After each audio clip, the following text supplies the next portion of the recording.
So all that's still ahead, but first, France's top criminal court of appeal has ruled against one of the country's largest companies over its role in the Syrian war. Cement maker Lafarge continued to operate in northern Syria between 2012 and 2014, despite the threat of armed groups, including ISIL, in the region.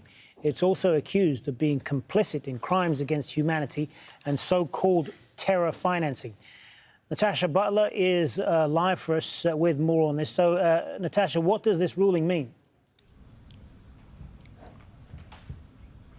Well, it is a blow to the reputation of the French cement maker Lafarge. Just to give you a bit of context, in 2019, a court of appeal in France ruled that Lafarge could not be investigated for complicity in crimes against humanity over its actions running its plant in northern Syria at the height of the civil war there. But today, judges in France's top criminal court of appeal have overturned that decision. Now, that effectively paves the way for Lafarge to possibly be investigated in the future for complicity in crimes against humanity. However, it's important to note that this is just a step in the process, and another court in the future will have to decide whether or not Lafarge can indeed be investigated for complicity in war crimes. Now, this is all linked to Lafarge's decision to keep its cement plant in the north of Syria running between 2012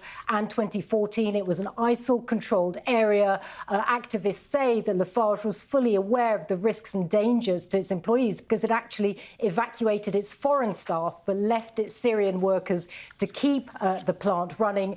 Some of those died at the hands of armed groups, including ISIL. And Lafarge is also accused of paying armed groups, including ISIL, some $15 million in protection money to keep the factory running. So it is also under investigation currently and has been since 2017 for financing terrorism. Today, judges in the court said that investigation can continue. Now, Lafarge has in the past admitted some mistakes. It has blamed some of its executives in France have blamed executives in Syria for actions in the country there, but it has denied many other allegations.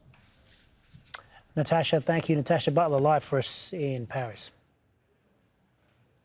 Amnesty International says dozens of Syrian refugees have been detained, abused and tortured by security forces since returning home.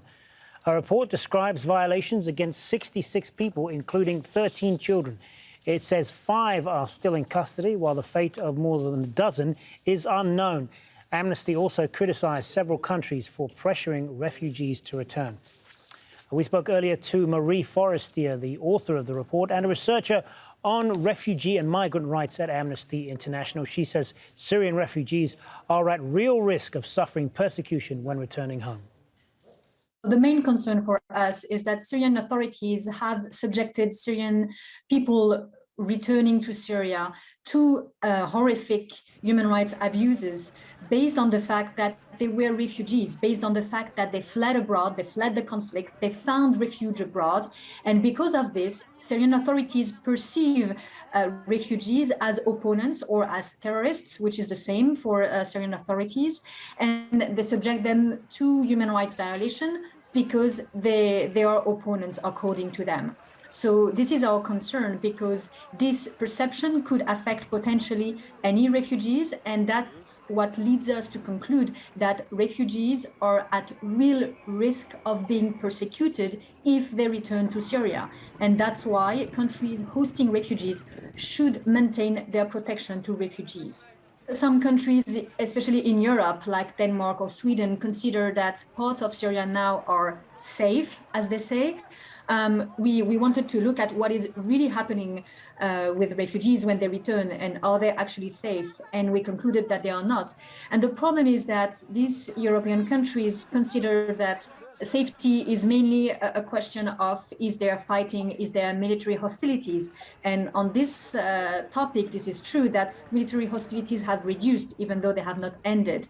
But what we are calling for at Amnesty International is to include in the safety assessment the criteria of the respect of human rights, and human rights are still not respected and enforced in Syria at the moment.